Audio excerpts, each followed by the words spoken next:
First semester 5 year BA LLB examination March April 2024.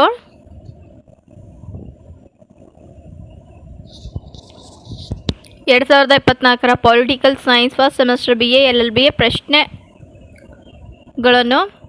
Model ಪ್ರಶ್ನೆ ಪತ್ರಿಕೆಯನ್ನು ಈ ವಿಡಿಯೋದಲ್ಲಿ ಕೊಡಲಾಗಿದೆ.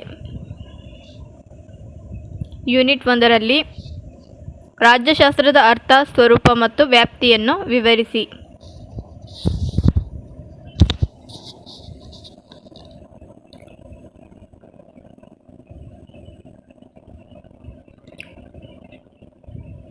ಪರಮಾಧಿಕಾರವನ್ನು ವ್ಯಾಖ್ಯಾನಿಸಿ ಮತ್ತು ಅದರ ವಿಧಗಳನ್ನು ವಿವರಿಸಿ.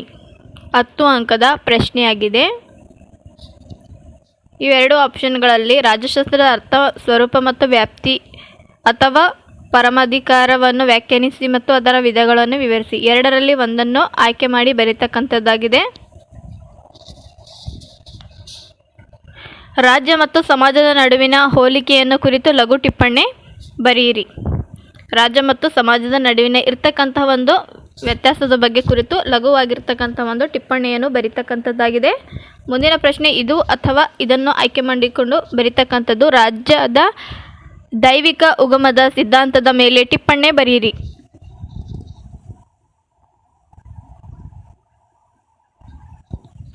ಮುಂದಿನ ಪ್ರಶ್ನೆ, ಪ್ಲೇಟೋರವರ ಆದರ್ಶ ರಾಷ್ಟ್ರದ ಪ್ರಮುಖ ಲಕ್ಷಣಗಳನ್ನು ಪರೀಕ್ಷಿಸಿ. ಪ್ಲೇಟೋರವರ ಆದರ್ಶವಾಗಿರ್ತಕ್ಕಂಥ ರಾಷ್ಟ್ರದ ಲಕ್ಷಣಗಳನ್ನು ವಿವರಿಸುವುದಾಗಿದೆ. ಇದು 10 ಅಂಕದ ಪ್ರಶ್ನೆಯಾಗಿದೆ. ಇದು ಅಥವಾ ಇದನ್ನು ಆಯ್ಕೆ ಮಾಡಿಕೊಂಡು ಬರೀತಕ್ಕಂಥದ್ದಾಗಿದೆ. ಪ್ರಾಚೀನ ಭಾರತದ ರಾಜಕೀಯ ತತ್ವಶಾಸ್ತ್ರದಲ್ಲಿ ಸಪ್ತಾಂಗ ಸಿದ್ಧಾಂತವನ್ನು ಕುರಿತು ಚರ್ಚಿಸಿ. ಇದು ಅಥವಾ ಇದನ್ನು ಆಯ್ಕೆ ಮಾಡಿ 2 ಪ್ರಶ್ನೆಗಳಲ್ಲಿ ಒಂದನ್ನು ಆಯ್ಕೆ ಮಾಡಿ ಬರೀತಕ್ಕಂಥದ್ದಾಗಿದೆ. ಮುಂದಿನ ಪ್ರಶ್ನೆ 2, ರಾಜಕುಮಾರನನ್ನು ಕುರಿತು ಮೆಕೆವಿಯಲ್ಲಿಯವರ ಅಭಿಪ್ರಾಯಗಳನ್ನು ಕುರಿತು ಲಘು ಟಿಪ್ಪಣಿ ಬರೆಯಿರಿ. ಮೆಕೆವಿಯಲ್ಲಿಯವರ ಅಭಿಪ್ರಾಯ ಕುರಿತು ಟಿಪ್ಪಣಿ 6 ಅಂಕದ ಇದು ಪ್ರಶ್ನೆಯಾಗಿದೆ. ಇದು ಅಥವಾ ಎರಡರಲ್ಲಿ ಒಂದನ್ನು ಆಯ್ಕೆ ಮಾಡಿಕೊಂಡು ಬರೀತಕ್ಕಂಥದ್ದಾಗಿದೆ. ಮುಂದಿನ ಪ್ರಶ್ನೆ, ಪ್ರಾಚೀನ ಭಾರತದಲ್ಲಿದ್ದ ರಾಜಮನೆತನಗಳನ್ನು ಕುರಿತು ಲಘು ಟಿಪ್ಪಣಿ ಬರೆಯಿರಿ.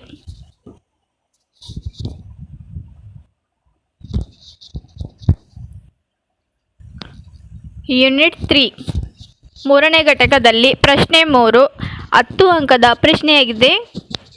ಮಾರ್ಕ್ಸ್ ವಾದದ ಪ್ರಮುಖ ಲಕ್ಷಣಗಳನ್ನು ಕುರಿತು ವಿಶ್ಲೇಷಿಸಿ. ಇದು ಅಥವಾ ಇದನ್ನು ಆಯ್ಕೆ ಮಾಡಿಕೊಳ್ಳಬಹುದು. ಇದು 10 ಅಂಕದ ಪ್ರಶ್ನೆಯಾಗಿದೆ. ಆಧುನಿಕ ಭಾರತದ ರಾಜಕೀಯ ತತ್ವಶಾಸ್ತ್ರಕ್ಕೆ ಮಹಾತ್ಮ ಗಾಂಧೀಜಿಯವರ ಕೊಡುಗೆಗಳನ್ನು ಕುರಿತು ಚರ್ಚಿಸಿ. ಇದು ಅಥವಾ ಇದನ್ನು ಎರಡರಲ್ಲಿ ಒಂದನ್ನು ಆಯ್ಕೆ ಮಾಡಿಕೊಂಡು ಬರೀತಕ್ಕಂಥದ್ದು ಪ್ರಶ್ನೆಯಾಗಿದೆ. 10 ಅಂಕದ ಪ್ರಶ್ನೆಯಾಗಿದೆ. ಮುಂದಿನ ಪ್ರಶ್ನೆ 3, ವ್ಯಕ್ತಿವಾದವನ್ನು ಕುರಿತು ಟಿಪ್ಪಣಿ ಬರೆಯಿರಿ. ಇದು ಅಥವಾ ಇದನ್ನು ಆಯ್ಕೆ ಮಾಡಿಕೊಂಡು ಬರೀತಕ್ಕಂಥದ್ದಾಗಿದೆ. ಕ್ರಾಂತಿಕಾರಿ ಸಮಾಜವಾದವನ್ನು ಕುರಿತು ಒಂದು ಪ್ರಬಂಧ ಬರೆಯಿರಿ. ಇದು 6 ಅಂಕದ ಪ್ರಶ್ನೆಯಾಗಿದೆ. ಮುಂದಿನ ಪ್ರಶ್ನೆ ಯೂನಿಟ್ 4ರಲ್ಲಿ ಮುಂದಿನ ಪ್ರಶ್ನೆ 4 10 ಅಂಕದ ಇದು ಪ್ರಶ್ನೆಯಾಗಿದೆ. ಕರ್ತವ್ಯಗಳ ಅರ್ಥ ಮತ್ತು ವಿಧಗಳನ್ನು ಚರ್ಚಿಸಿ. ಇದು ಅಥವಾ ಎರಡರಲ್ಲಿ ಒಂದನ್ನು ಆಯ್ಕೆ ಮಾಡಿಕೊಂಡು ಬರೀತಕ್ಕಂಥದ್ದಾಗಿದೆ. ಮುಂದಿನ ಪ್ರಶ್ನೆ 4 ಭಾರತ ಒಂದು ಕಲ್ಯಾಣ ರಾಜ್ಯವೇ, ಚರ್ಚಿಸಿ. 10 ಅಂಕದ ಪ್ರಶ್ನೆಯಾಗಿದೆ. ಇದು ಪ್ರಶ್ನೆ 4. ಇದು ಅಥವಾ ಎರಡರಲ್ಲಿ ಒಂದನ್ನು ಆಯ್ಕೆ ಮಾಡಿಕೊಂಡು ಬರೀತಕ್ಕಂಥದ್ದಾಗಿದೆ. ಮಾನವ ಹಕ್ಕುಗಳನ್ನು ಕುರಿತು ಟಿಪ್ಪಣಿ ಬರೆಯಿರಿ. ಇಲ್ಲಿ ಮಾನವ ಹಕ್ಕುಗಳ ಬಗ್ಗೆ ಲಘು ಆಗಿರ್ತಕ್ಕಂಥ ಒಂದು ಟಿಪ್ಪಣಿ 6 ಅಂಕದ ಇದು ಪ್ರಶ್ನೆಯಾಗಿದೆ.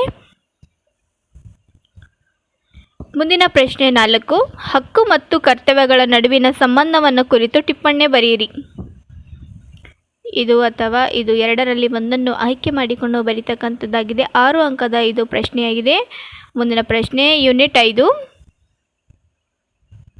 ಪ್ರಶ್ನೆ 5 ಪ್ರಜಾಪ್ರಭುತ್ವದ ಅರ್ಥ, ಸ್ವರೂಪ ಮತ್ತು ವಿಧಗಳನ್ನು ವಿವರಿಸಿ. ಇದು 10 ಅಂಕದ ಪ್ರಶ್ನೆಯಾಗಿದೆ. 10 ಅಂಕದ ಇದು ಕೂಡ ಎರಡರಲ್ಲಿ ಒಂದನ್ನು ಆಯ್ಕೆ ಮಾಡಿಕೊಳ್ಳಬಹುದು. ಜಾತ್ಯತೀತವಾದದ ಪ್ರಮುಖ ಲಕ್ಷಣಗಳನ್ನು ಕುರಿತು ವಿಮರ್ಶಾತ್ಮಕವಾಗಿ ವಿಶ್ಲೇಷಿಸಿ. ಇದು ಕೂಡ 10 ಅಂಕದ ಪ್ರಶ್ನೆಯಾಗಿದೆ. ಮುಂದಿನ ಪ್ರಶ್ನೆ 5. ಪ್ರತ್ಯಕ್ಷ ಪ್ರಜಾಪ್ರಭುತ್ವವನ್ನು ಕುರಿತು ಟಿಪ್ಪಣಿ ಬರೆಯಿರಿ. ಇದು ಕೂಡ 6 ಅಂಕದ ಪ್ರಶ್ನೆಯಾಗಿದೆ. ಇದು ಅಥವಾ ಇದು ಎರಡರಲ್ಲಿ ಒಂದನ್ನು ಆಯ್ಕೆ ಮಾಡಿಕೊಂಡು ಬರೀತಕ್ಕಂಥದ್ದಾಗಿದೆ. ಸರ್ವಾಧಿಕಾರತ್ವವನ್ನು ಕುರಿತು ಸಂಕ್ಷಿಪ್ತ ಟಿಪ್ಪಣಿ ಬರೆಯಿರಿ. ಇದು ಅಥವಾ ಇದು ಎರಡರಲ್ಲಿ ಒಂದನ್ನು ಆಯ್ಕೆ ಮಾಡಿಕೊಂಡು ಬರೀತಕ್ಕಂಥ ಪ್ರಶ್ನೆಯಾಗಿದೆ.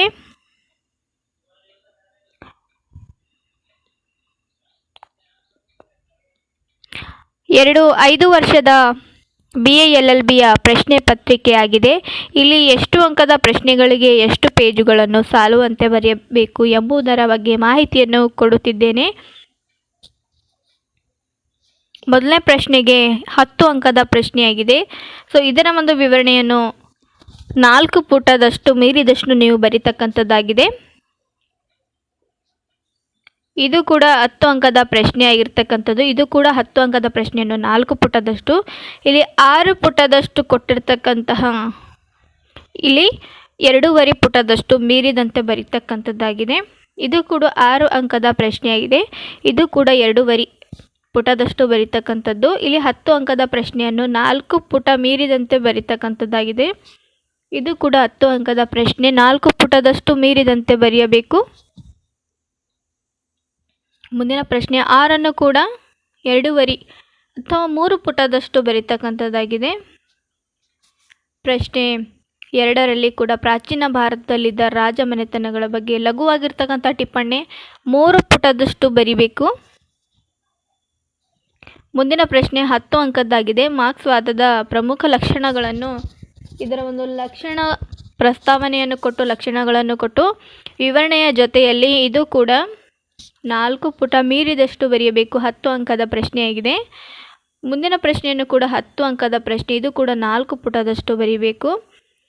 ವ್ಯಕ್ತಿವಾದವನ್ನು ಕುರಿತು ಟಿಪ್ಪಣಿ ಬರೆಯಿರು. ಇದು 6 ಅಂಕದ ಪ್ರಶ್ನೆ. ಇದು 3 ಪುಟದಷ್ಟು ಬರೀತಕ್ಕಂಥದ್ದಾಗಿದೆ. ಮುಂದಿನ ಪ್ರಶ್ನೆ 6. ಇದು ಕೂಡ 6 ಅಂಕದ ಪ್ರಶ್ನೆ, 3 ಪುಟದಷ್ಟು ಬರೀತಕ್ಕಂಥದ್ದಾಗಿದೆ. ಮುಂದಿನ ಪ್ರಶ್ನೆ 10 ಅಂಕದ ಪ್ರಶ್ನೆಯಾಗಿದೆ. ಇದು 4 ಪುಟ ಮೀರಿದಷ್ಟು ಬರೆಯಬೇಕು. ಕರ್ತವ್ಯಗಳ ಅರ್ಥವನ್ನು ಕೊಟ್ಟು, ಅದರ ಪ್ರಸ್ತಾವನೆಯನ್ನು ಕೊಟ್ಟು, ಅದರ ಲಕ್ಷಣಗಳ ಜೊತೆಯಲ್ಲಿ ಕೂಡ ಅದರ ವಿಧಗಳನ್ನು ಚರ್ಚಿಸುತ್ತಾ 10 ಅಂಕದ 4 ಪುಟ ಮೀರಿದಷ್ಟು ಬರೀತಕ್ಕಂಥದ್ದು.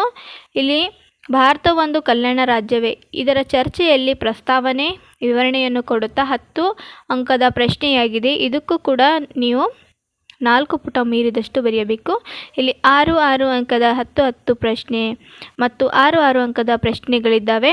6 ಅಂಕದ ಪ್ರಶ್ನೆಗಳನ್ನು ನೀವು 3 ಪುಟ ಮೀರಿದಷ್ಟು ಅಥವಾ 10 ಅಂಕದ ಪ್ರಶ್ನೆಯನ್ನು 4 ಪುಟ ಮೀರಿದಷ್ಟು ಬರೀತಕ್ಕಂಥದ್ದು.